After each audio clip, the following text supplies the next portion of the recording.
If I were home in New England and I were among millions of cord cutters who are canceling cable or satellite service, I wouldn't be able to watch the Red Sox games because New England Sports Network, NESN to those of us in Red Sox Nation, is only available via pay cable or satellite. Similar arrangements elsewhere have been forcing fans to keep cabled to see home team games. But as the internet redefines television, is that changing? Let's ask Luke Bouma from cordcuttersnews.com, the how-to and buyer's guide for spending less on television. Luke, welcome back. Hey, thanks for having me. Sports had been legacy media's last bastion until now. Disney's $4.99 a month ESPN Plus has been offering some NBA games, and we're seeing select Major League games rebroadcast on Amazon, Twitter, and YouTube. But exclusive broadcast rights for NFL Sunday night games are up for bid in 2020. And Major League Baseball rights are up for grabs in 2021, and National Hockey League games in 2022. Luke, do you expect television's tech interlopers to outbid the legacy networks and those regional cable networks? Eventually, they have to. They got the money, and with the legacy TV providers losing money or getting less money now, you think they'll eventually win. Well, these sports rights fees are sky high, so no matter who ends up with the games already annoyingly commercial cluttered, is it just a matter of time before the World Series and the Super Bowl are pay-per-view? For now, the World Series and the Super Bowl are safe because they got the ad revenue making it worthwhile.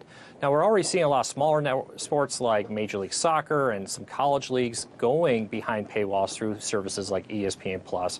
But eventually, the direct-to-consumer through a subscription service is where most sports are going right now.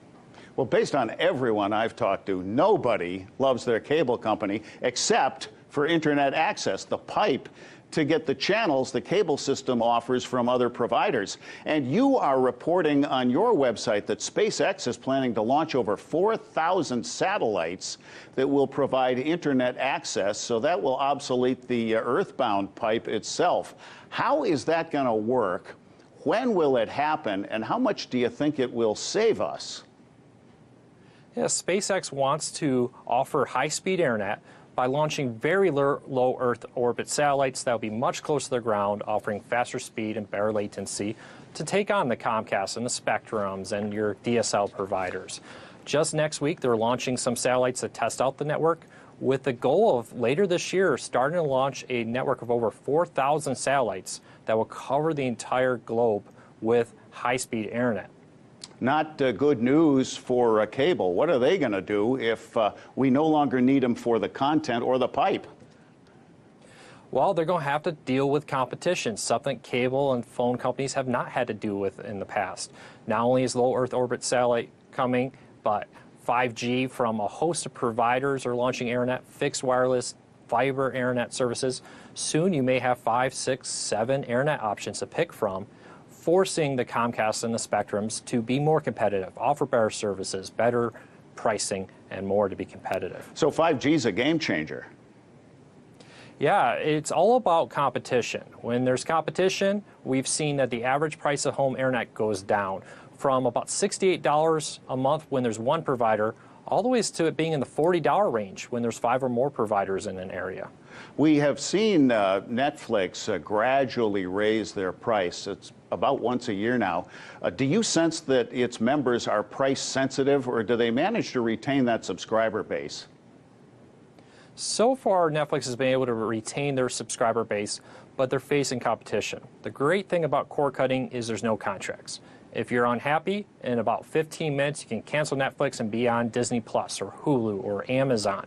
So Netflix needs to balance their price increase with the idea of how do we stand up to the competition. And they've got those shows to pay for. Thank you, Luke Bouma, cordcuttersnews.com, a highly recommended resource if you've had it up to here with cable.